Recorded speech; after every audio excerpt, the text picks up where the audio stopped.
Hello बेटा, welcome to our YouTube channel Marks Vita powered by imperial education hub. Light का जो पहला lecture आपने देखा होगा उसमें हमने लाइट के इंट्रोडक्शन के बारे में डिस्कस किया था। आज हम लाइट के रिफ्लेक्शन पोर्शन के बारे में डिस्कस करेंगे और रिफ्लेक्शन में भी अप टू प्लेन मिरर तक। ठीक है, आइए समझते हैं रिफ्लेक्शन ऑफ लाइट। ये लाइट इस रिफ्लेक्शन की डेफिनेशन है, उससे पहले एक चीज समझो। ये लाइन इसको बोल रहा हूं मैं इंटरफेस। क्या होता है इंटरफेस? अब इंटरफेस क्या होता है? इंटरफेस दो मीडियम को अलग करता है, दो मीडियम को अलग करता है, उसको बोलते हैं इंटरफेस। समझ, 2 मिनट रुको, अभी आ जाएगा। मान लेते हैं ये इंटरफेस और ये दो मीडियम हो गए, ये अलग मीडियम हो गया, ये अलग मीडियम हो गया। जैसे मान लेते हैं आप किसी स्विमिंग पूल को देख रहे हो, ठीक है। स्विमिंग पूल को आप देखोगे तो ऊपर तो एयर होगी बेटा, एयर होगी ना। ये वो वाला पोर्शन है जिसके बाद पानी स्टार्ट हो जाएगा। अब जहां पे पानी स्टार्ट होगा, नीचे नीचे पानी है, ऊपर एयर है, तो एयर एक अलग टाइप का मीडियम हो गया और पानी एक अलग टाइप का मीडियम हो गया। तो ये जो सबसे ऊपर वाली जो चीज है जो दो मीडियम को अलग कर रही है उसको बोलेंगे इंटरफेस। ठीक है, ये एक इंटरफेस पता होना चाहिए। दूसरा पता होना चाहिए बिहेवियर ऑफ लाइट। ठीक है, वैसे तो लाइट क्या है, स्ट्रेट पाथ में ट्रेवल करती है, बट जब कोई ऑब्स्टिकल आता है तो वो 3 तरह से बिहेव करती है। कैसे?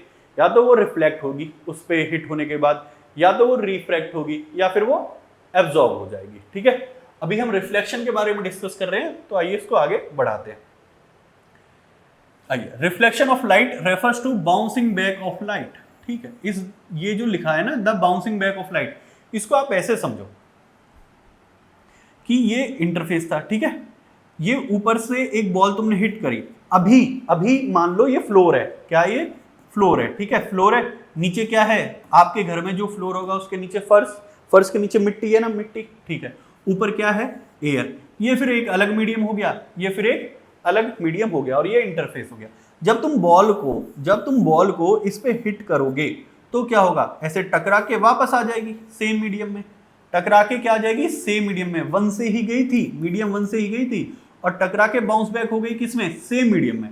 तो रिफ्लेक्शन में एक ही मीडियम का इन्वॉल्वमेंट होता है, जिस मीडियम में चीज थी टकरा के उसी में वापस आ गई। ठीक है, तो इसको ये टकरा के वापस आएगी तो इसको बाउंसिंग बैक बोलते हैं। ठीक है, तो ये क्या है? रिफ्लेक्शन। तो reflection of light refers to bouncing back of light into the same medium. यहीं से गया था और हिट होके रिफ्लेक्ट होके इसी में आ गया, उसी मीडियम में। तो क्या हो गया? Bouncing back of light into the same medium after it strike a smooth and polish surface. किसी स्मूथ या पॉलिश सरफेस पे हिट होके वापस उसी मीडियम में आ जाएगा, तो उसको हम क्या बोलते हैं? Reflection of light. जो ये रिफ्लेक्शन टर्म है ये सिर्फ लाइट के लिए नहीं है, साउंड भी रिफ्लेक्ट होती है। क्या होती है? साउंड भी रिफ्लेक्ट होती है। आप क्लास में देखते होंगे कि अगर आपका फ्रेंड इस तरफ खड़ा है तो आप इधर से भी बोलोगे हेलो तो भी उसको सुनाई देगा, इधर से बोलोगे हेलो तो भी उसको सुनाई देगा। इसका मतलब मैं इस साइड बोल रहा हूं तो दीवार में टकरा के साउंड फिर उस तक गई है। तो जो रिफ्लेक्शन है वो साउंड का भी होता है और लाइट का भी होता है। ठीक है, तो डेफिनेशन ये हो गई। आगे क्या है इसकी? अच्छा, टर्म्स है। टर्म्स से पहले यहाँ पे एक चीज समझ लेते हैं। ये एक मिरर है। क्या है? एक मिरर। डन। ये मिरर है और पीछे इसकी मैंने कर दी पॉलिश। ठीक है, इसको इरेज कर दूं। अब जो समझाऊं इसको अच्छे से समझना। एक मिरर है और मैंने इसको क्या कर दी? पॉलिश कर दी। ठीक है, पॉलिश कर दी। यहाँ पे कोई सोर्स है, इसको कुछ भी मान लो, सनलाइट कुछ भी मान लो, जहां से लाइट इमिट हो रही है या आ रही है। यहां से एक रे आई, इसको बोलते हैं इंसिडेंट रे। सोर्स से जो रे आती है उसको क्या बोलते हैं? Incident ray. ठीक है, इस इंटरफेस या इस सरफेस पे वो टकरा के और क्या हो गई? रिफ्लेक्ट हो गई। अब ये इंटरफेस था तो ये मीडियम 1 और इसके उधर मीडियम 2। तो मीडियम 1 से कोई रे गई और टकरा के क्या आ गई? वापस आ गई। तो ये जो सोर्स से आई वो हो गई इंसिडेंट रे, और जो टकरा के रिफ्लेक्ट हुई उसको बोलेंगे रिफ्लेक्टेड रे। डन। अब यहां पे इस पॉइंट को बोलते हैं पॉइंट ऑफ इंसिडेंस। ठीक है, पॉइंट ऑफ इंसिडेंस। ठीक है, पॉइंट ऑफ इंसिडेंस। तो इस पॉइंट ऑफ इंसिडेंस पे एक इमेजिनरी लाइन ऐसे ड्रॉ कर लो परपेंडिकुलर टू सरफेस। ये जो सरफेस है इस पे 90 डिग्री के एंगल पे एक इमेजिनरी लाइन, इसको बोलते हैं नॉर्मल। ये रे है, ये भी रे है, इंसिडेंट रे, रिफ्लेक्टेड रे, पर ये है नॉर्मल। ये कोई रे नहीं है, ये सिर्फ एक लाइन है। और ये कैसी लाइन है? इमेजिनरी। जो नॉर्मल होती है वो सरफेस के साथ कितने डिग्री का एंगल बनाती है? 90 डिग्री। ठीक है, अब यहां पे तुम्हें तीन चीजें अभी तक पता होनी चाहिए कि इंसिडेंट रे क्या होता है। इंसिडेंट रे क्या होता है? एक ऐसी रे जो सोर्स से आ रही है उसको इंसिडेंट रे बोलते हैं। जब ये किसी सरफेस पे टकरा जाए फिर बाउंस बैक होगी सेम मीडियम में, तो उसको बोलते हैं रिफ्लेक्टेड रे। ठीक है, कि सेम मीडियम में जो बाउंस बैक होगी उसको रिफ्लेक्टेड रे। और जिस पॉइंट पे ये दोनों जिस पॉइंट से लिंक होते हैं उसको बोलते हैं पॉइंट ऑफ इंसिडेंस। ठीक है, पॉइंट ऑफ इंसिडेंस से ही एक इमेजिनरी लाइन नॉर्मल हम ड्रॉ करते हैं। ठीक है, और ये जो नॉर्मल होती है ये सरफेस के साथ 90 डिग्री का एंगल बनाती है। इतनी बात क्लियर? ठीक है, अभी आपको इंसिडेंट रे पता चल गया, रिफ्लेक्टेड रे पता चल गया, नॉर्मल पता चल गया और पॉइंट ऑफ इंसिडेंस भी पता चल गया। ये टर्म्स हैं, ये आगे फ्रिक्वेंटली यूज होंगी, आपको पता होनी चाहिए। अब एक चीज और देखो, इंसिडेंट रे और नॉर्मल के बीच में जो एंगल बनता है उसको बोलते हैं एंगल ऑफ इंसिडेंस। क्या बोलते हैं? Angle of incident. नॉर्मल और रिफ्लेक्टेड के जो बीच में बनता है उसको बोलते हैं angle of reflection. Angle of reflection, angle of incident और एंगल ऑफ रिफ्लेक्शन। तो कितनी चीज अभी तक हमने पढ़ ली? इंसिडेंट रे क्या होती है, एंगल ऑफ आई क्या है, एंगल आर क्या है, रिफ्लेक्टेड रे क्या है और नॉर्मल क्या है और पॉइंट ऑफ इंसिडेंस क्या है। ठीक है, एक बार देख लें कोई टर्म है तो नहीं रही। इंसिडेंट रे आपको पता चल गई, सोर्स से जो रे आ रही है सरफेस के पास वो इंसिडेंट रे। रिफ्लेक्टेड रे बाउंस बैक जो होके जा रही है वो रिफ्लेक्टेड। नॉर्मल एक इमेजिनरी लाइन है जो सरफेस के साथ 90 डिग्री का एंगल बनाती है, उसको हम नॉर्मल बोल देते हैं। एंगल ऑफ इंसिडेंट, हाँ एंगल ऑफ इंसिडेंट क्या होता है? एंगल ऑफ इंसिडेंट होता है इंसिडेंट रे और नॉर्मल के बीच बनने वाला एंगल। एंगल ऑफ रिफ्लेक्शन क्या होता है? एंगल ऑफ रिफ्लेक्शन क्या होता है? हमने पढ़ा था ना ऐसे। तो ये हो गया, ये रिफ्लेक्टेड रे, ये इंसिडेंट रे, ये तुम्हारा एक मिनट, ये तुम्हारा सरफेस हो गया, ये एंगल आई हो गया और ये तुम्हारा नॉर्मल हो गई। ठीक है, इंसिडेंट हो गई, रिफ्लेक्टेड रे हो गई, नॉर्मल हो गई, एंगल ऑफ इंसिडेंट हो गया, एंगल ऑफ रिफ्लेक्शन पता चल गया, पॉइंट ऑफ इंसिडेंस ये जहां पे ये इंसिडेंट रे, रिफ्लेक्टेड रे और नॉर्मल जहां पे मीट करती हैं उस पॉइंट को बोलते हैं पॉइंट ऑफ इंसिडेंस। सिल्वरिंग, इस पे ना काफी बार प्रीवियस ईयर में क्वेश्चन आ रखा है कि सिल्वरिंग क्या है। सिल्वरिंग क्या है? जो ये मैंने लाइन खींच रखी है ना, ये है सिल्वरिंग। ठीक है, क्या है ये? सिल्वरिंग। बता देता हूं सिल्वरिंग क्या है। सिल्वरिंग एक्चुअल में एक प्रोसेस है कि किसी भी ग्लास को, किसी भी कांच के टुकड़े को मिरर में कैसे कन्वर्ट करते हैं, उस प्रोसेस को हम क्या बोलते हैं? सिल्वरिंग। आपके आसपास जो भी कांच होगा ट्रांसपेरेंट, जिसके आर पार आप देख पा रहे हो, वही तो उसमें मिरर में कन्वर्ट होता है ना। तो वो कांच से मिरर तक बनने के प्रोसेस को क्या बोलते हैं? सिल्वरिंग। और ये सिल्वरिंग होती कैसे? कोई भी एक प्लेन कांच का टुकड़ा लेना है, ठीक है, उसमें सबसे पहले लेयर करनी है सिल्वर नाइट्रेट की। किसकी करनी है? सिल्वर नाइट्रेट की। सिल्वर नाइट्रेट की एक लेयर कर दोगे, उसके बाद कॉपर, और उसके बाद सिंपल कोई भी एक पेंट कर लो ताकि पीछे से कोई स्क्रैच ना लगे। आपके घर में जो भी मिरर होगा ना, आप उसको उठा के ऐसे पीछे देखना, उसको आपको पीछे एक पेंट दिखेगा। ठीक है, वो सबसे आउटर लेयर तो पेंट है, उस पेंट के आप हटा के देखोगे तो कॉपर है और उसके बाद सिल्वर नाइट्रेट। ठीक है, इस तीनों मिलके क्या बनाती हैं? उसके पीछे एक लेयर बना देती है सिल्वरिंग प्रोसेस के थ्रू, जिसकी वजह से मैक्सिमम लाइट रिफ्लेक्ट होती है और हमको दिख जाती है। ये सिल्वर नाइट्रेट क्या करती है? मैक्सिमम इसको रेज को रिफ्लेक्ट करती है।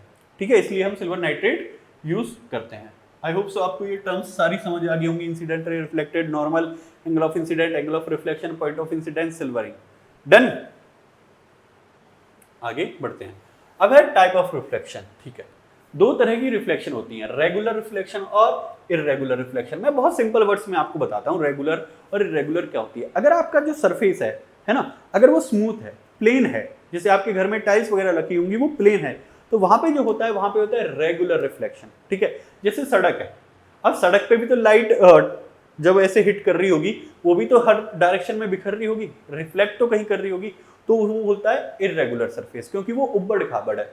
और सिंपल याद रखना है, अगर प्लेन सरफेस, स्मूथ सरफेस है तो रेगुलर रिफ्लेक्शन, अगर जो सरफेस है उबड़ खाबड़ है, रफ है, तो वो इर्रेगुलर रिफ्लेक्शन। डन। तो देखें डेफिनेशन क्या कहती है।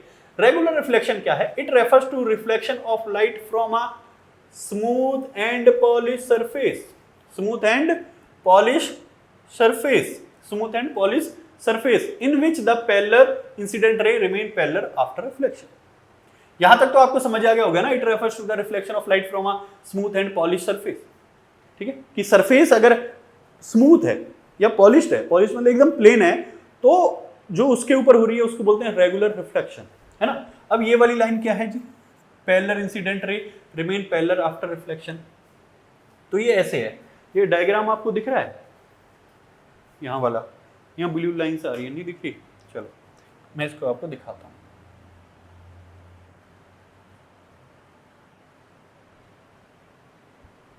अभी आपको समझ आ जाएगा। पेन ले लेते हैं ऐसा ब्लू, यहाँ पे ना ऐसे समझो, मैं ना दिख रहा हूँ चाहे, पर जो मैं लिखूंगा वो दिखना चाहिए। ये पेन छोटा भी हो गया, छोटा तो नहीं हुआ।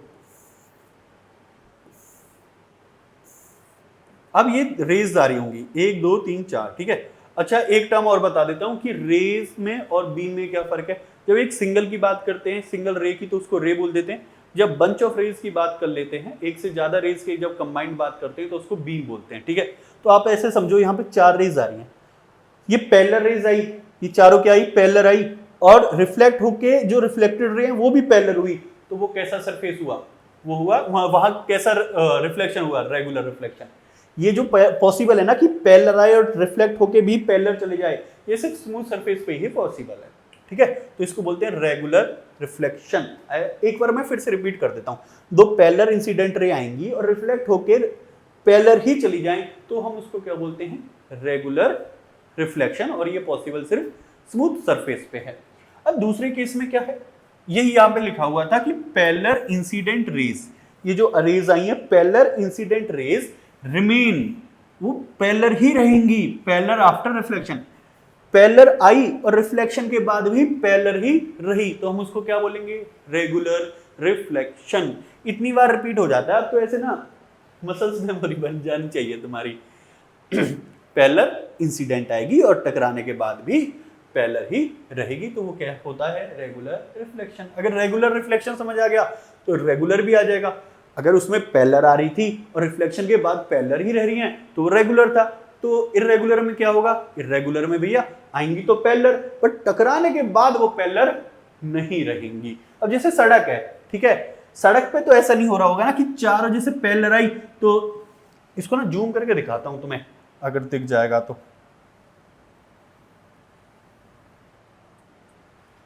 दिख रहा है, दिख रहा है, देखो सड़क ऐसे ही तो होती है, ऐसे ही उसमें ऐसे होल तो होते हैं सड़क पे, ठीक है। अब जो कोई रे मान लेते हैं, ये रे इस पे आई, एक मिनट मैं समझा ही दूंगा आज तो। अब जैसे ये रे यहाँ पे आई, ये कोई ऐसा प्लेन नहीं है ना। अगर ये ऐसे ऐसे चल कैसे नहीं ना, अगर ये ऐसे प्लेन होता तो ये दोनों ऐसे आई, ये भी इस पे आई, और दोनों ही क्या चली जाती, ऐसे पैरेलल चली जाती, पैरेलल आई पैरेलल चली जाती। पर ये क्या है, प्लेन नहीं है, वो क्या है, प्लेन नहीं है, प्लेन नहीं कैसा है, वो रफ सरफेस है।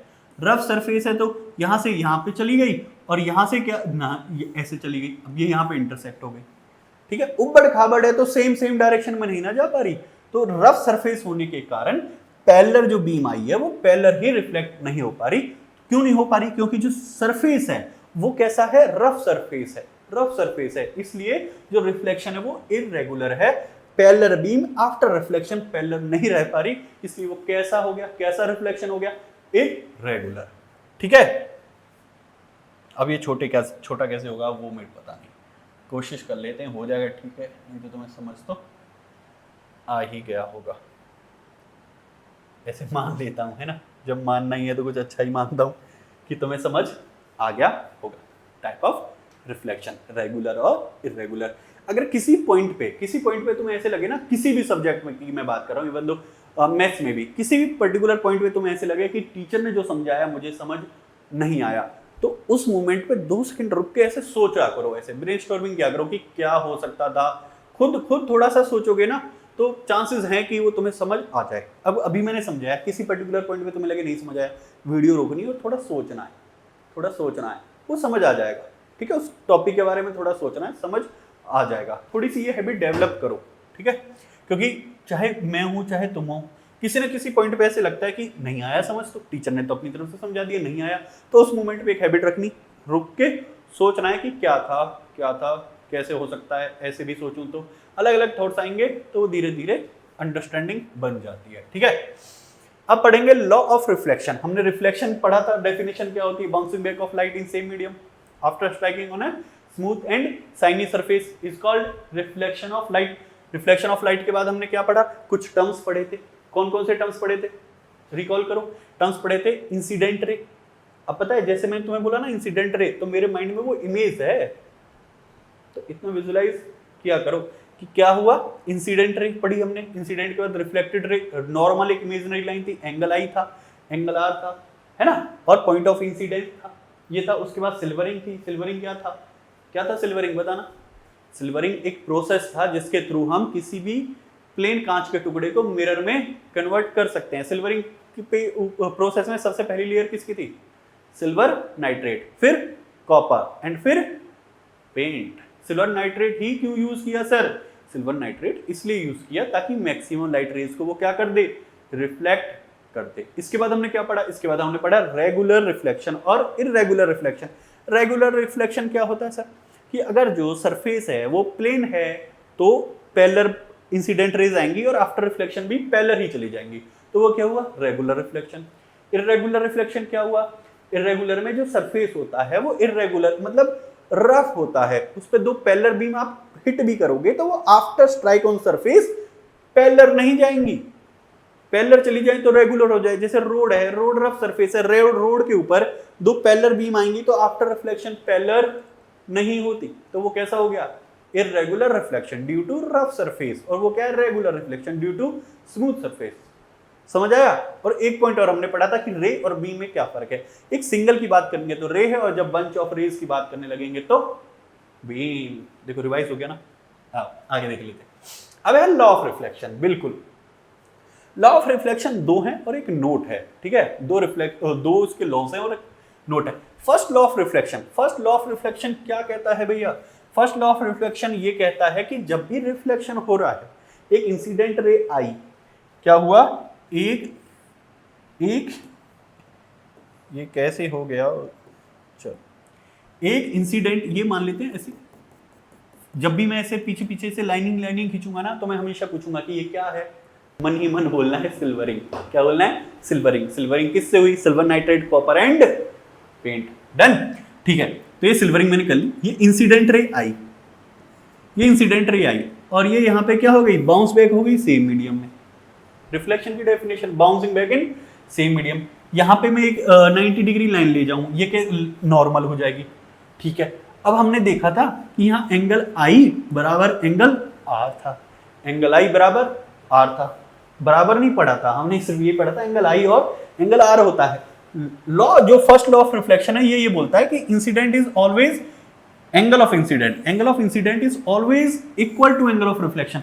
ये जो एंगल आई है ये हमेशा आर के ही बराबर होगा।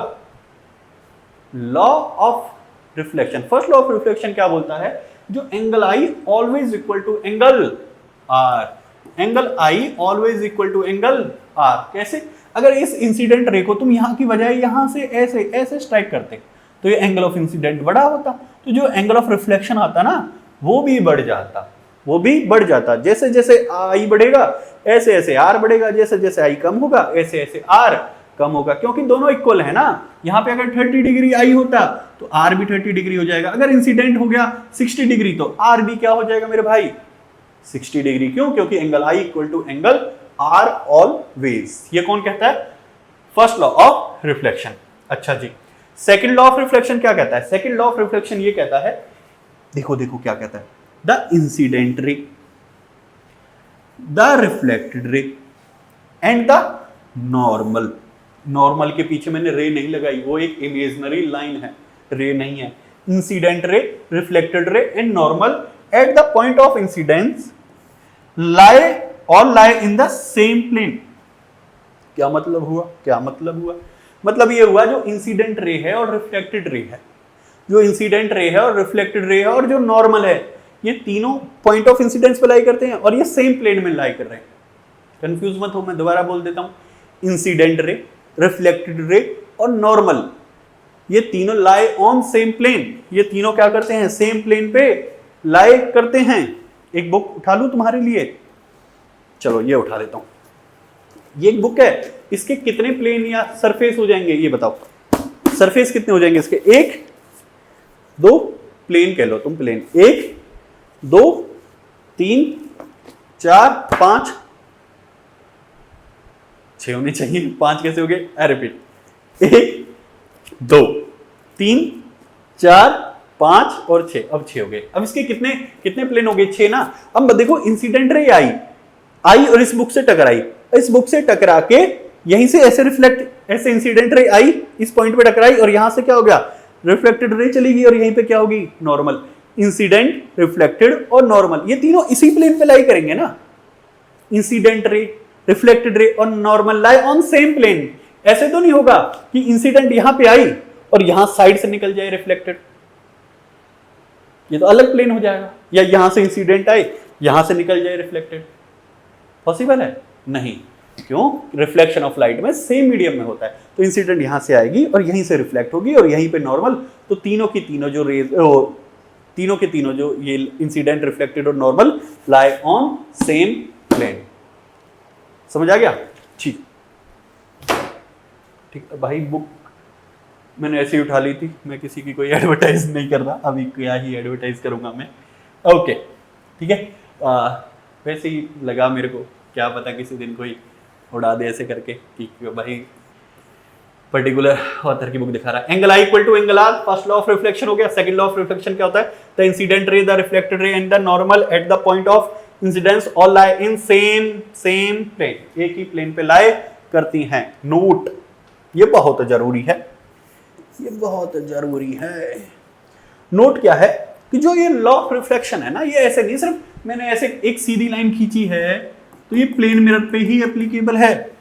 मिरर चाहे ऐसे मुड़ रहा हो, मिरर चाहे ऐसे मुड़ रहा हो, मिरर मतलब चाहे इधर मिरर हो चाहे इधर मिरर हो या सीधा हो, कैसा भी मिरर हो, जो law of reflection are applicable. दूसरा पेन ले लो, law of reflection are applicable to the all type of mirrors, all type of mirrors, चाहे वो कॉनकेव हो, कन्वेक्स हो, प्लेन हो, कैसा भी मिरर हो, लॉ ऑफ रिफ्लेक्शन वहां पे एप्लीकेबल होगा। मेरी बात मान के तुम इस नोट को दिमाग में बहुत अच्छे से फिट करो कि the law of reflection are applicable to all type of mirrors, चाहे वो कनकेव हो, चाहे कन्वेक्स हो, चाहे प्लेन हो। अगर तुम पहली बार पढ़ रहे हो तो कनकेव कन्वेक्स क्या होता है मैं आगे चल के सब बताऊंगा, ठीक है, भरोसा रखो और पढ़ते रहो। ये मैंने इसलिए बोल रहा था ये को याद करने के लिए, जब आप स्फेरिकल मिरर पढ़ोगे ना, अगर आपको ये लाइन अच्छे से याद है तो काफी कंफ्यूजन वहां वैसे ही क्लियर हो जाएगी। समटाइम बच्चों को ना ये नोट याद तो रहता नहीं है ना, क्योंकि इतना जनरली नोट्स वगैरह में देखने को मिलेगा भी नहीं, ये याद तो रहता नहीं है। फिर वहां पे ना थॉट्स जनरेट होते हैं कि ऐसा क्यों हुआ, वैसा क्यों हुआ, तो ऐसा क्यों हुआ, वैसा क्यों हुआ का जब मैं आंसर दूंगा ना तुम्हें, तो तुम्हें ये वाली लाइन पता होनी चाहिए, नहीं तो मैं ऐसा वैसा करता रहूंगा, तुम्हें समझ नहीं आया। अभी तक जो पढ़ाया समझ आ रहा है? अब आगे डिस्कस कर लें। इमेज, क्या डिस्कस कर लें? इमेज, इमेज, इमेज क्या होता है? इमेज बहुत सिंपल है, क्या होता है? when two or more rays, when two or more rays actual meet, इस वर्ड को पकड़ो, actual meet और appear to meet, और appear to meet, पढ़ते रहेंगे डेफिनेशन, समझ लेते हैं वर्ड्स। एक्चुअल मीट होता है, एक्चुअल मतलब असली में मिलना, अपीयर टू मीट होता है ऐसे बस अपीयर होना, मिल नहीं रहा, बस ऐसे अपीयर होना। अब कैसे समझाऊं अपीयर होना? एक्चुअल मीट तो एक्चुअल में मिल गया, अपीयर होना मतलब ऐसे लग रहा है मिल गया, मिला नहीं है, ठीक है। एक्चुअल मीट असली में मिल जाना, अपीयर टू मीट ऐसे लग रहा है मिल गया पर मिला नहीं है, ऐसे समझो। एक्चुअल मीट असली में मिल जाना, अपीयर टू मीट कि मान लेते हैं मिल गया पर असलियत में नहीं मिला, ठीक है। When two or more rays actual meet or appear to meet after reflection, पहले ही नहीं, इंसिडेंट रे ही मिल जाए तो नहीं कंसीडर करेंगे, आफ्टर रिफ्लेक्शन, एक बार टकराने के बाद रिफ्लेक्शन के टाइम पे अगर दो रेज मिल जाएंगी तो वो क्या करती हैं? इमेज फॉर्म करती हैं। मैं फिर से बताता हूं, when two or more than two, या तो दो या दो से ज्यादा रेज आफ्टर रिफ्लेक्शन अगर कहीं पे मिल जाती हैं तो वो क्या वहां पे इमेज फॉर्म कर देती हैं। मैं फिर से रिपीट कर रहा हूं, आफ्टर रिफ्लेक्शन, आफ्टर रिफ्लेक्शन अगर वो मिल जाती हैं तो वो इमेज फॉर्म करती हैं। अगर इंसिडेंट रे मिल गई तो वो इमेज फॉर्म नहीं करती। रिफ्लेक्टेड रे जहां पे मिलेंगी वहां पे इमेज फॉर्म होगी। ठीक है, ओके। अब जो ये एक्चुअल मीट है, जो एक्चुअल मीट है, जब रेज एक्चुअल में मीट करती है ना तब ही असली इमेज बनती है। जब रेज एक्चुअल में असलियत में ही मिलेंगी तभी क्या होगी, रियल इमेज बनेगी, और तब अपेयर टू मीट रहेगी। मिली नहीं है ऐसे मान रहे हैं कि मिल गई होगी, जब अपेयर टू मीट रहेगी, जब कैसी इमेज बनेगी, वर्चुअल। वर्चुअल मतलब नकली समझ लो अभी, ठीक है। एक्चुअल में मीट होगी तो real image, appear to meet होगी तो कैसी होगी, वर्चुअल इमेज। वर्चुअल मतलब अभी के टाइम पे तुम नकली ही मान के चलो। डन है। अब इसके बारे में थोड़ा सा देख लेते हैं। जो रियल इमेज होती है, real image can be obtain on screen, can be obtain on screen, तो वो क्या होती है, रियल इमेज। अब ये ऑब्टेन ऑन स्क्रीन मैं तुम्हें समझाऊंगा, प्रॉमिस समझाऊंगा बेटा, बट कब समझाऊंगा, जब स्फेरिकल मिरर में आऊंगा, है ना। अभी समझाने को मैं तुम्हें समझा भी दूंगा ना तो तुम्हें हवा इतनी लगेगी नहीं। मैं कोशिश भी करूं कि तुम्हें हवा लग जाए, बट वो मजे वाली बात नहीं आएगी, तो थोड़ा वेट कर लेना, है ना। रिवीजन तो तुम करोगे, एक बार जब सारा कुछ पढ़ लोगे, रिवाइज तो करोगे। जब रिवीजन के टाइम पे इमेज को पढ़ोगे ना तुम, तो तुम जैसे यहाँ पे आएगा real image can be obtain on screen, फिर तुम्हें समझ आ जाएगा, क्योंकि पहले तुम क्या पढ़ चुके हो, स्फेरिकल मिरर पढ़ चुके होंगे रिवीजन के टाइम पे। ठीक है, अभी के लिए बस इतना ध्यान रख लो, real image can be obtain on screen. कोई स्क्रीन होगी तो वहां पे रियल इमेज उस स्क्रीन पे बन जाती है। डन।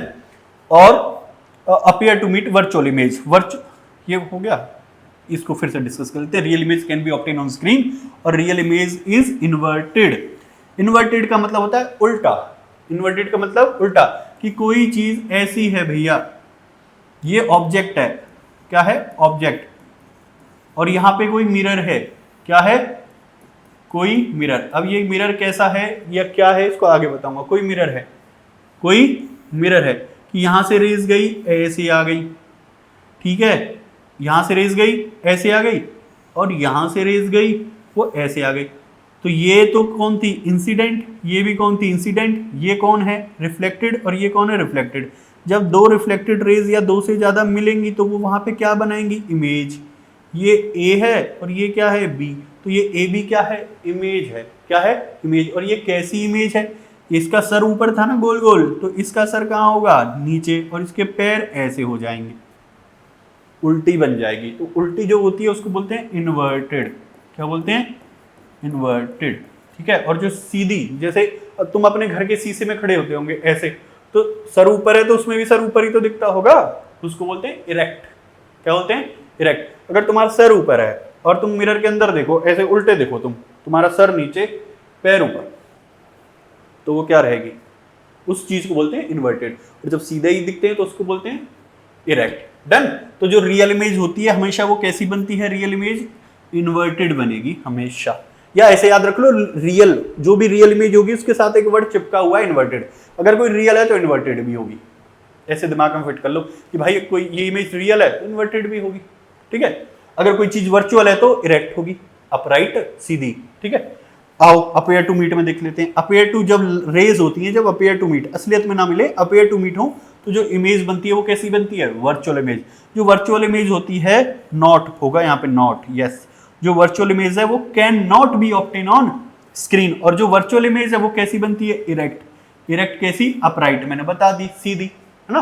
आप अपने घर पे जो मिरर होगा उस पर खड़े हो जाओगे तो तुम उसके अंदर दिख रहे हो ना, वो वर्चुअल इमेज है। भैया आपको कैसे पता चला, वैसे तो तुम्हें मैं समझा दूंगा, पर ऐसे भी हिंट दे सकता हूं कि उसमें तुम सीधे दिख रहे हो। घर के मिरर में क्या दिख रहे हो, सीधे, सीधे, सीधा मतलब इरेक्ट। अगर कोई इमेज इरेक्ट है तो वो कैसी है, वर्चुअल। अगर कोई वर्चुअल है तो इरेक्ट है, इरेक्ट है तो वर्चुअल। डन। Okay okay. देखो कुछ ना कंसेप्ट ऐसे होते हैं बेटा कि इस कंसेप्ट को समझाने के लिए मुझे किसी और कंसेप्ट का रेफरेंस लेना पड़ेगा, और वो कंसेप्ट तुमने पढ़ा नहीं है, बट मैं फिर भी कोशिश कर रहा हूँ उसके रेफरेंस से तुम्हें थोड़ा थोड़ा समझाने की। तो अभी थोड़ा थोड़ा ही समझ आएगा, अभी थोड़ा थोड़ा ही समझ आएगा। तुम्हें लग रहा हो कि सब कुछ समझ आ गया, बट फिर भी जो उसकी सेंस ऑफ कंप्लीटनेस है वो जब आएगी, जब तुम अभी चलते रहोगे, उस कंसेप्ट को पढ़ लोगे, फिर जब रिवीजन में इसको दोबारा पढ़ोगे ना, उसको वो पहले वाला कंसेप्ट अच्छे से आ रहा होगा, फिर ये रिवीजन करोगे तो इसको पढ़ोगे। अब उसका जो रेफरेंस यहाँ पे यूज हुआ होगा ना, जब तुम रिवीजन के टाइम पे लिंक करोगे, जब तुम्हें वो सेंस ऑफ कंप्लीटनेस आएगी। ठीक है, तो रिवीजन जरूर करना। आगे पढ़ते हैं। आगे क्या है, difference between real and virtual image. ये मैंने इसलिए डाला है यहाँ पे, ये आता है क्वेश्चन। ठीक है, 3 मार्क्स में या फिर 2 भी कह लो, 2 या 3 मार्क्स में तुम्हें क्वेश्चन ही अक्सर देखने को मिल जाएगा। Difference between real and virtual image, क्या फर्क है असली और वर्चुअल इमेज में? बहुत सिंपल है, कैसे याद रखना है मैं बताता हूं। पहले पॉइंट में दोनों तरफ डेफिनेशन लिखनी है। क्या लिखोगे? डेफिनेशन, कि रियल इमेज की क्या डेफिनेशन थी और वर्चुअल की क्या डेफिनेशन थी। डेफिनेशन लिखोगे पहले पॉइंट पे। दूसरे पे क्या लिखेंगे? दूसरे पे लिखेंगे क्या लिखेंगे क्या लिखेंगे दूसरे पे? डेफिनेशन लिखेंगे और दूसरे पे लिखेंगे ऑब्टेन ऑन स्क्रीन या नॉट। स्क्रीन के बारे में लिखेंगे। किस बारे में? स्क्रीन के बारे में। और तीसरा क्या लिखेंगे? तीसरा लिखेंगे वो कैसी बनेगी। ठीक है, इन नेचर ऑफ इमेज क्या होगा? नेचर तो रियल ही है, मतलब इन्वर्टेड होगी या इरेक्ट होगी, ऐसे। डन। तो डेफिनेशन में रियल में क्या होगा? Actual meet. क्या रहेगा? Actual meet. After reflection actual meet. और वर्चुअल में क्या रहेगा? Appear to meet. तुम इसको पूरा अच्छे से लिखना कि when 2 or more than 2 rays appear to meet, ये क्या लिख दिया मैंने? When 2 or more than 2 rays appear to meet after reflection, they form virtual image. When 2 or more than 2 rays actual meet after reflection, they form real image. ऐसे करके। Screen, हाँ real तो screen पे ऑब्टेन होगी, तो यहाँ इसको क्या लिखूंगा? Obtain on screen. Obtain on screen. तुम तमीज से लिखना कि real image always obtain on screen, virtual not obtain on screen. Not obtain on screen, not obtain on screen. Screen से मेरे को एक बात याद आई, अगर तुम इस वीडियो को सिर्फ ऐसे देख रहे हो ना, कोई फायदा नहीं है, बट हाँ तुम ऐसे समझ रहे हो, नोट्स बना रहे हो, तो कुछ बेनिफिट है। या फिर हो सकता है तुमने स्कूल में नोट्स बनाए हो, फिर तुम देख रहे हो, साथ में कॉपी तुमने ओपन कर रखी है, जो भी तुम्हें एडिशनल पॉइंट लिखा है तुम उसको लिख रहे हो, तो फायदा है। सिर्फ ऐसे लेट के देखने से कोई फायदा नहीं। तीसरा, रियल एक्चुअल मीट है ऑब्टेन ऑन स्क्रीन, और ये कैसी बनती है? हमेशा इन्वर्टेड। कैसी है? इन्वर्टेड। ऐसे ये दोनों वर्ड्स चिपके हुए हैं ऐसे, real inverted, real inverted. Virtual erect. Erect मतलब सीधा। तो ये इमेज कैसी बनेगी? Erect. Difference between real and virtual में तुम्हें ये चीजें लिखनी है। डन। आगे बढ़े। Plane mirror. इससे पहले एक चीज डिस्कस कर लूं तुमसे। अच्छा जी, चल इसको इरेज करके फिर बताता हूँ। ऐसा कुछ नहीं है, मैंने प्लेन मिरर लिख दिया है, तो मुझे लगा एक बता देना चाहिए। देखो, मिरर, अब सबसे पहले होता है कि भैया मिरर क्या है?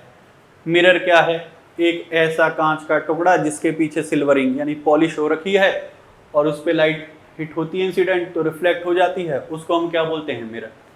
मिरर कितने टाइप के होते हैं? मिरर 2 टाइप के होते हैं। कितने टाइप के होते हैं मिरर? 2 टाइप के होते हैं, प्लेन मिरर और स्फेरिकल मिरर। ठीक है जी। स्फेरिकल मिरर आगे भी 2 टाइप के होते हैं। कौन से? Concave mirror. कौन से? Concave mirror. और भाई, और कन्वेक्स मिरर। तो मिरर कोई भी ऐसा कांच का टुकड़ा जिसके पीछे सिल्वरिंग कर दूं और वो लाइट को रिफ्लेक्ट करने लग जाए, वो मिरर कहलाता है। मिरर 2 टाइप के होते हैं, प्लेन मिरर और स्फेरिकल मिरर। प्लेन मतलब having flat surface, plane mirror मतलब हैविंग फ्लैट। भाई फ्लैट की स्पेलिंग थोड़ी सी एडजस्ट कर लेना है, आई होप सो ऐसी होगी। फ्लैट मान लो या फिर प्लेन ही मान लो है। अब तो मुझे डाउट हो रहा है कहीं प्लेन भी गलत ना हो। हैविंग फ्लैट या प्लेन सरफेस। ठीक है, ऐसे सीधा घर का मिरर ऐसे सीधा ही होता है ना भाई, तो वही उसको क्या कहते हैं? Plane mirror. स्फेरिकल मिरर 2 तरह के होते हैं, कनकेव मिरर और कन्वेक्स मिरर। मैं अभी इसमें तुम्हारे साथ माथापच्ची नहीं करूंगा, जब आगे स्फेरिकल मिरर पढ़ाऊंगा जब बताऊंगा। वैसे बता देता हूँ, कनकेव थोड़ा ऐसे होता है, इसका आउटर पोर्शन क्या होता है, पॉलिश, जो इनवर्ड होता है वो शाइनी होता है। और कन्वेक्स में क्या होता है, कन्वेक्स में अंदर पॉलिश होती है और जो बाहर का सरफेस होता है वो कैसा होता है, शाइनी। ठीक है, अब तुम सोचोगे जब मैंने बोला था आगे बताऊंगा, फिर मैंने यहाँ पे क्यों बताया, क्योंकि मुझे ऐसे डाउट हुआ कहीं तुम ये ना सोचो मुझे नहीं आता। चलो चलो चलो, प्लेन मिरर। मैं कोशिश कर रहा हूँ थोड़ा ऐसे इंगेजमेंट बनाने की तुम्हारे साथ, बट पता नहीं बन पा रही है या नहीं, बता देना। ठीक है, प्लेन मिरर क्या है, plane mirror, plane mirror, plane mirror. Plane mirror में एक तो मैंने बात बता दी क्या, कि इसका जो सरफेस होता है वो कैसा होता है, फ्लैट, है ना।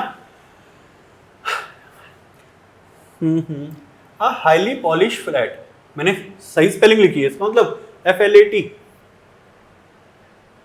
FLATPLANE, दोनों स्पेलिंग सही, दोनों स्पेलिंग सही है मेरी।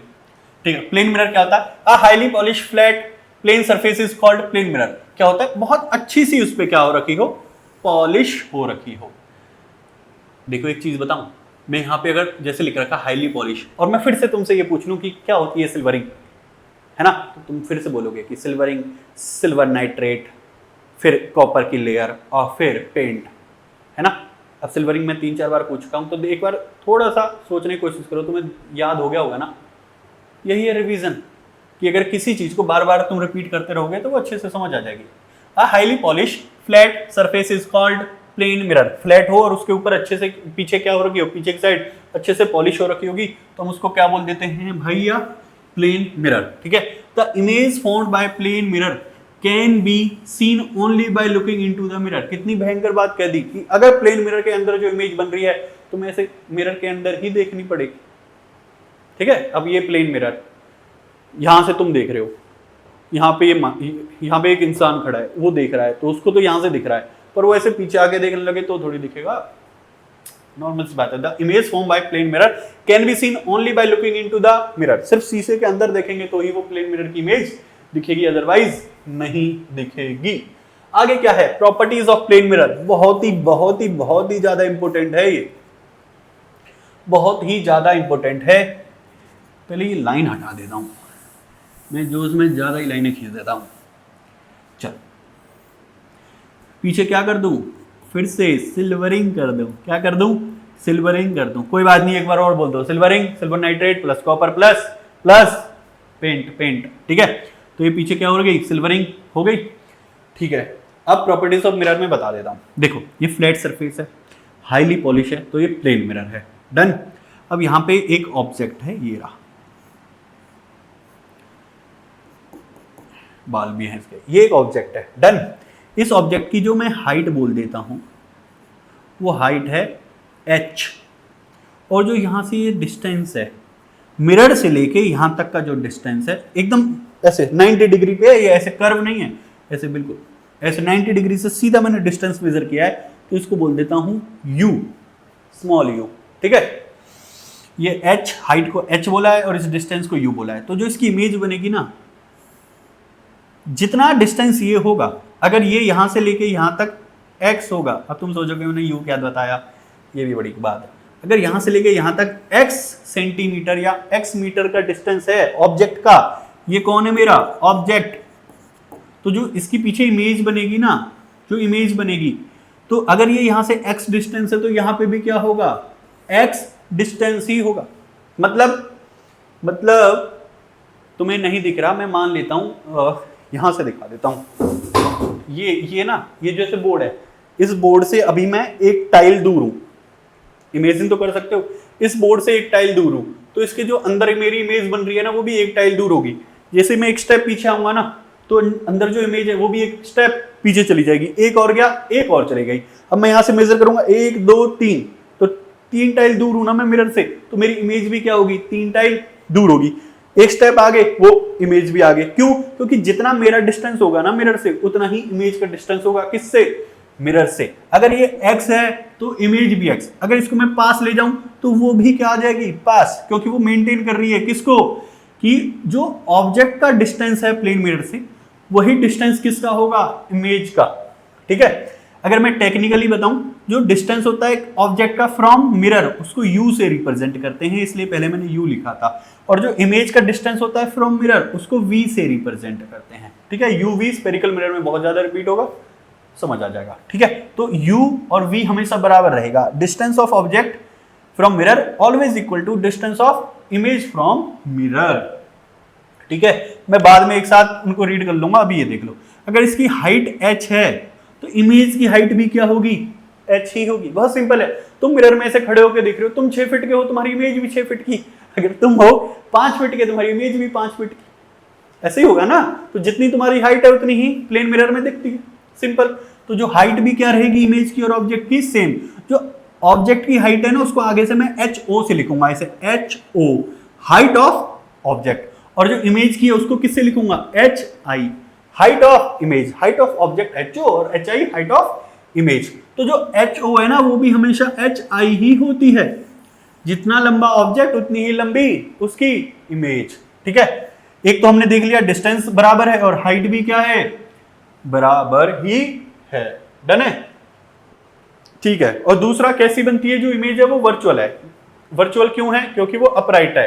अपराइट मतलब इरेक्ट, मेरा सर ऊपर, मिरर के अंदर जो बन रही है वो भी, उसका सर भी ऊपर। सीधी इमेज जो सीधी इरेक्ट होती है वो कैसी होती है, वर्चुअल। और जो वर्चुअल होती है वो कैसी होती है, इरेक्ट। तो जो प्लेन मिरर के अंदर बनती है वो कैसी बनती है, वर्चुअल इमेज बनती है। और हमने पहले डिस्कस किया था कि जो वर्चुअल इमेज होती है वो अपीयर टू मीट है, वो नकली इमेज है, ठीक है।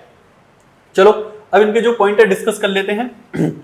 Image is virtual and erect. जो प्लेन मिरर के अंदर इमेज बन रही है वो कैसी है, वर्चुअल है। और कैसी है, इरेक्ट है। इरेक्ट को ही क्या बोलते हैं, अपराइट, मतलब सीधा, सिर्फ यही मतलब है। दूसरा, ऑब्जेक्ट डिस्टेंस u से रिप्रेजेंट करते हैं, इमेज डिस्टेंस को v से रिप्रेजेंट करते हैं। और u और v इसमें क्या रहते हैं, बराबर। जितनी दूर ऑब्जेक्ट उतनी ही दूर इमेज। बहुत बढ़िया, तुम तो भयंकर आदमी हो। हाइट ऑफ ऑब्जेक्ट जो HO से बताते हैं, हाइट ऑफ ऑब्जेक्ट को HO से और हाइट ऑफ इमेज को HI से। और HO और HI दोनों बोलो बराबर। HO और HI दोनों क्या रहते हैं, बराबर, ठीक है। ये 3 पॉइंट तुम्हें समझ आ गए होंगे। इस मैग्निफिकेशन का क्या करूं, इसको भी समझाऊंगा मैं तुम्हें कैसे। देखो फिर से वही बात, थोड़ा सा विश्वास रखना और वेट करना। मैग्निफिकेशन आगे टॉपिक आएगा, मैं बहुत डिटेल में पढ़ाऊंगा। यहाँ पे बता रहा हूँ, याद कर लेना कि magnification of plane mirror is +1। Magnification of plane mirror is +1, ठीक है। देखो 1 अलग चीज है, +1 अलग चीज है, -1 अलग चीज है। मैग्निफिकेशन में +1 और -1 ऐसे होता है। अकेला 1 कुछ सेंस नहीं बनाता, या तो +1 होगा या -1 होगा। तो मैंने +1 लिखा है तो ज्यादा मैथ्स वाले लॉजिक मत बनाना कि प्लस ना लिखे तो भी बात चल जाएगी, नहीं लिखना पड़ेगा। तो मैग्निफिकेशन क्या है प्लेन मिरर का, प्लेन मिरर का क्या है मैग्निफिकेशन, +1 है, +1। ध्यान रखना उसका, 1 अकेले लिखने से बात नहीं बनेगी, +1 ही लिखना पड़ेगा, ठीक है। अब मैग्निफिकेशन होता क्या है वो भी मैं आगे ही डिस्कस करूंगा। वैसे रेशियो होती है हाइट ऑफ इमेज और हाइट ऑफ ऑब्जेक्ट की, ठीक है। बट अभी ध्यान रखना magnification of plane mirror is +1। अब फोकल लेंथ इज इनफाइनाइट, ये इनफाइनाइट। फोकल लेंथ क्या है, इनफाइनाइट, ठीक है। ये 2 पॉइंट तुम्हें अभी याद ही रखने पड़ेंगे बेटा। फोकल लेंथ भी क्या होती है, आगे चल के समझ आएगा कि सेंटर ऑफ कर्वेचर के आधी होती है, आगे चल के समझ आएगा। अच्छा ये लास्ट पॉइंट, इस जो लास्ट पॉइंट लिखा है ना ग्रीन में मैंने, दिख रहा है तुम्हें, the image is laterally inverted. जो प्लेन मिरर बनाता है ना वो लेटरली इन्वर्टेड बनाता है। अब तुम सोचोगे इन्वर्टेड तो हमने रियल के साथ सुना था, ये वर्चुअल में कैसे आ गया, प्लेन मिरर तो वर्चुअल बना रहा है। इन्वर्टेड नहीं आया है, ये लेटरली इन्वर्टेड है। मैं अभी भी अपने शब्दों पे कायम हूं, प्लेन मिरर तो वर्चुअल ही बना रहा है। और एक पॉइंट है, image is laterally inverted. Laterally मतलब पार्शली, थोड़ी सी इन्वर्टेड है। थोड़ी सी कहाँ है, थोड़ी सी बताता हूं। जैसे तुम प्लेन मिरर में देखोगे ना, सब बढ़िया चल रहा होता है, सब बढ़िया चल रहा होता है। सीधी इमेज बन रही होती है, जैसा हूं मैं वैसी दिख रही होती है, जितनी दूर हूं उतनी दूर दिख रही है, सब बढ़िया चल रहा होता है। पर बताऊं होता क्या है, जब तुम अपना राइट हैंड ऊपर करोगे ना, मैं बार बार इधर खड़ा हो रहा हूं ना, तो मैं इधर कंसीडर कर रहा हूं मिरर है, ठीक है। तो तुम भी ऐसे विजुलाइज थोड़ा सा तो कर लो कि यहाँ मिरर है। जब मैं मिरर में अपना राइट हैंड ऊपर कर रहा हूं ना, तो उसने भी इस साइड, मैंने ये इस साइड है ना, तो उसमें भी इस साइड वाला उसने हाथ ऊपर किया है, पर ये मेरे लिए क्या था, राइट, बट उसके लिए क्या है, देखो मैंने ऐसे करके ऐसे किया, जो उसकी इमेज बनी होगी, थोड़ा सोचो, मैंने ऐसे किया, जो इमेज बनी होगी वो ऐसे आ रहा होगा ना। अब वहां पे इमेजिन करो कि मैं इस तरफ हाथ ऊपर करके हूं, ऐसे आया होगा ना, मैं हूं इस तरफ वाला हाथ खड़ा करके, इमेज बनी होगी ऐसी। तो अब इमेज के हिसाब से कौन सा है, लेफ्ट हैंड, इमेज के हिसाब से लेफ्ट, पर यहां जो मैं ऑब्जेक्ट था मेरे लिए कैसा था, राइट हैंड, तो उल्टा कर दिया ना। प्लेन मिरर में लेटरली इन्वर्टेड ये है कि लेफ्ट राइट और राइट लेफ्ट कर देता है, बस पूरी इमेज को उल्टी नहीं करता कि ऐसे भी उल्टी कर दे, सर को नीचे कर दे, पैर के ऊपर, सिर्फ ऐसे पलटता है, लेफ्ट को राइट और राइट को लेफ्ट। समझ आया? अगर नहीं समझ आया हो तो वीडियो रोक के ना एक बार मिरर के सामने खड़े होकर ऐसे थोड़ा देख के आ जाओ कि सही कह रहा हूं या गलत।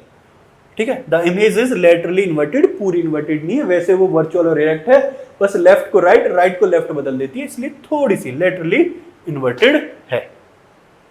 ठीक है, अब इसके ऊपर मैं, ये बहुत इंपॉर्टेंट है, मेरा पेन कहां गया, ये बहुत इंपॉर्टेंट है। इंपॉर्टेंट क्यों है, इस पे एक चलता फिरता क्वेश्चन है, जो चलता फिरता इसलिए मतलब वो कभी भी किसी भी पेपर में देखने को मिल जाता है, किसी भी पेपर मतलब हर साल ही लगभग देखने को मिल जाता है, टेस्ट वेस्ट में, स्कूल के पेपर में, किसी भी कम्पिटिटिव में, यूं ही। वैसे भी आप कहीं जाओगे ना रिलेटिव के घर, वो भी ऐसे क्वेश्चन पूछ लेते हैं, ये वाला तो जरूरी पूछ लेते हैं। वाई इज द, क्योंकि बहुत सिंपल है ना, why is the word ambulance, क्या है, why is the word ambulance, pen भी नहीं दिख रहा है इस पे, कैसे देना आगे, why is the word ambulance written laterally inverted on the front of ambulance. ये कह रहा है कि भैया ये एम्बुलेंस है, ये एम्बुलेंस है, दिख रहा है तुम्हें, बड़ा कर दो इसे, ये एम्बुलेंस है, क्या है ये, एम्बुलेंस है। अब इस एम्बुलेंस पे जो ये एम्बुलेंस है ये लेटरली इन्वर्टेड क्यों है, ऐसे सिंपल लिख देते ना, ये लेटरली इन्वर्टेड क्यों, ऐसे सिंपल लिख देते ना, AMB ऐसे करके, इन्होंने ऐसे क्यों लिख रखा है, AMBUL, ऐसे उल्टा सा क्यों लिखा हुआ है, क्योंकि ये लेटरली इन्वर्टेड है। क्या है, लेटरली इन्वर्टेड। ये जो लिखा हुआ है ना जिस फॉर्म में, उसको बोलते हैं लेटरली इन्वर्टेड। इसको वापस छोटा कर देता हूं, बस 1 मिनट हो जा भाई, ये गुस्सा हो गया ये नहीं हो रहा, मेरे को करना पड़ेगा, ठीक है हो गया। ये क्या है, लेटरली इन्वर्टेड फॉर्म में लिखा हुआ है, लेटरली इन्वर्टेड। ये क्यों लिखा है, जानबूझ के लिखा होगा, क्यों, क्या इंटेंशन है बताऊं क्यों।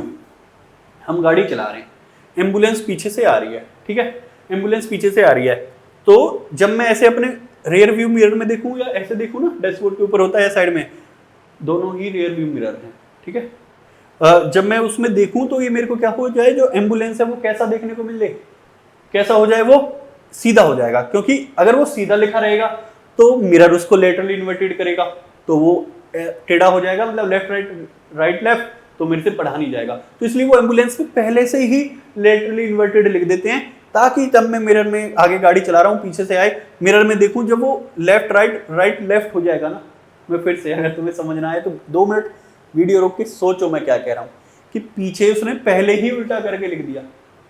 फिर से एक्सप्लेन करता हूँ एक बार और।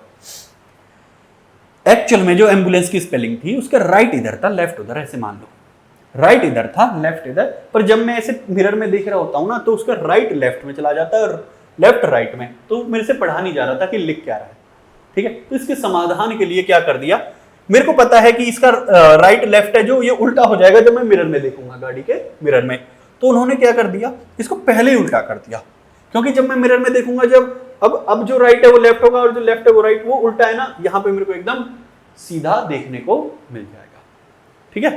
अब होगा क्या, जैसे मेरे को पता चला भाई एम्बुलेंस आ रही है, अपनी गाड़ी साइड कर लेंगे, इतने तो हम हैं अच्छे आदमी। The word ambulance is written laterally inverted on front of an ambulance. ये कह रहा है जो वर्ड है ना एम्बुलेंस, वो एम्बुलेंस के आगे फ्रंट पे लेटरली इन्वर्टेड लिखा जाता है। क्यों भाई साहब, because the rear view mirror of vehicle, जो इसके आगे जो गाड़ी चल रही होगी उसका जो रियर व्यू मिरर, अब रियर व्यू मिरर भी दोनों ही होते हैं, ऐसे साइड में जो रहता है वो भी और डैशबोर्ड के ऊपर जो होता है वो भी, ठीक है। एक IRVM होता है और एक ORVM, ठीक है।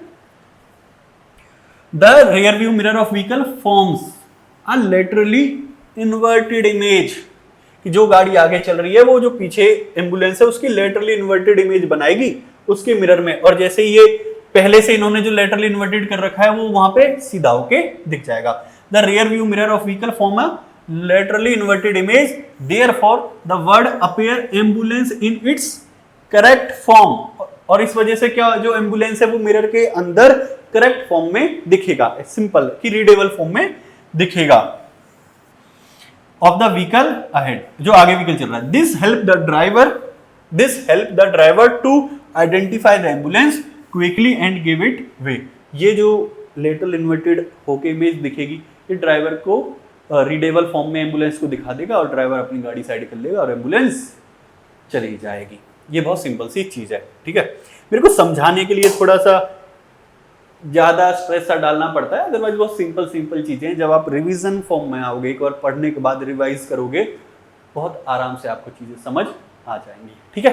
तो हमारा टारगेट यही तक था। मैं देख लेता हूँ कोई और स्लाइड है क्या, नहीं है मेरे ख्याल से, नहीं, ये ही लास्ट स्लाइड थी। मैंने अपनी तरफ से पूरी कोशिश करी कि मैं आपको समझा पाऊँ। अगर आपको समझ आया हो तो आप हमारे चैनल को सब्सक्राइब कर सकते हैं, ठीक है, मार्क्स बीटा को।